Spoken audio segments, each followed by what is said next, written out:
भारती विद्यापीठाकडून कात्रजकडे जाणाऱ्या एका मार्गावर थांबलो आहे. माझ्यासमोर राहुल गांधींचे मोठे कटआउट दिसत आहेत. ते उद्या पुण्यात येत आहेत. छात्रों की गूंज या शीर्षकाअंतर्गत त्यांचा एक कार्यक्रम उद्या पुण्यात होणार आहे. म्हणजे ते सांगायला वगैरे काही मी हा व्हिडिओ करत नाही आहे.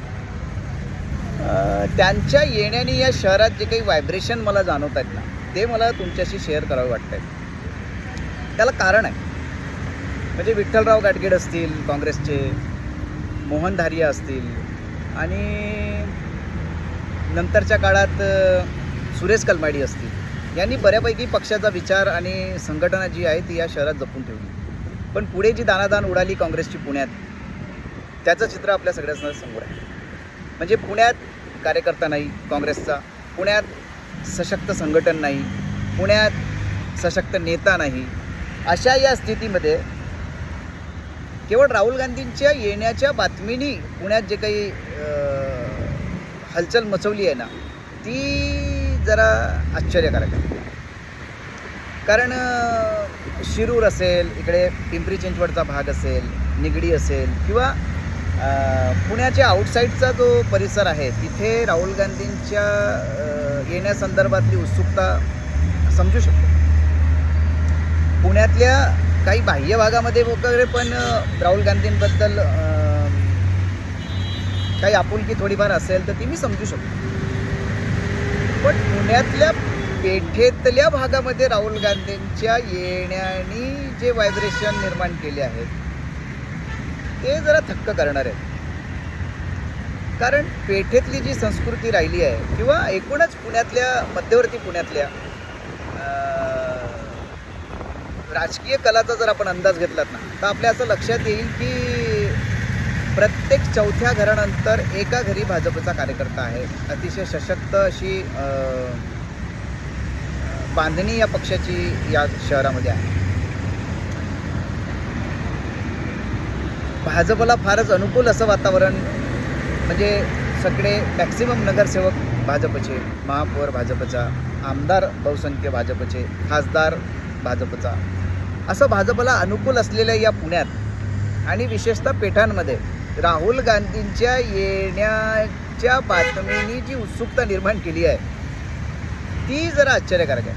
हे बघा, मी आधी एक गोष्ट स्पष्ट करू इच्छितो की राहुल गांधींच्या राजकीय प्रगल्भतेसंदर्भात कालही माझ्या मनात किंतु परंतु होते आणि ते आजही आहेत.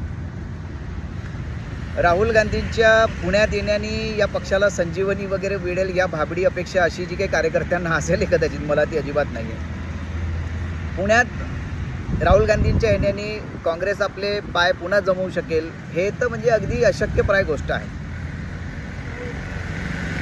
पण राहुल गांधींना पुण्यात ॲक्सेप्टन्स आहे का, हा एक जो मुद्दा त्यांच्या ही तारीख घोषित झाली तेव्हापासून चर्चेत आला, किंवा जसं सांगितलं गेलं की काही निवडक महाविद्यालयातल्या विद्यार्थिनींनाच त्या कार्यक्रमात प्रवेश वगैरे दिला जातो आहे, असं मात्र नाही.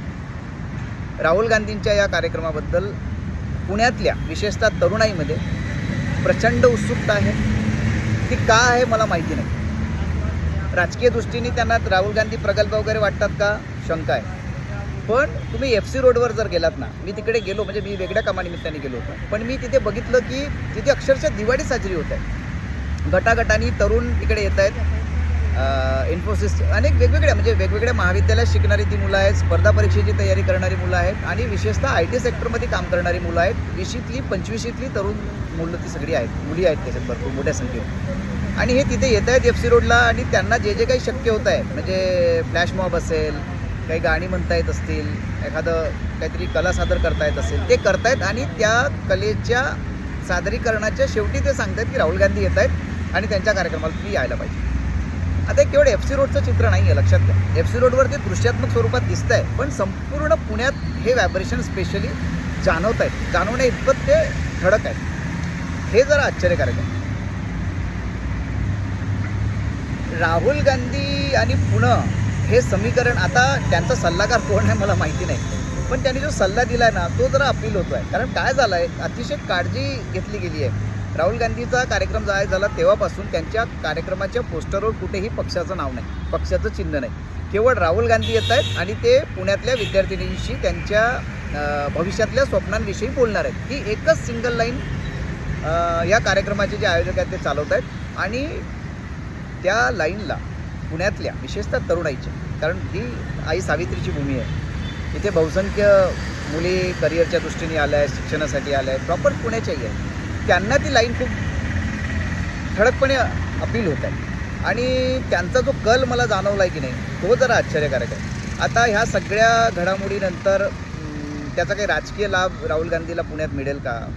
अजिबात तो मिळण्याची शक्यता नाही आहे असं माझं ठाम मत आहे. म्हणजे लगेच तो मिळेल असं मला अजिबात वाटत नाही. भविष्यात कदाचित त्या दिशेने पहिलं पाऊल उचललं जाऊ शकते.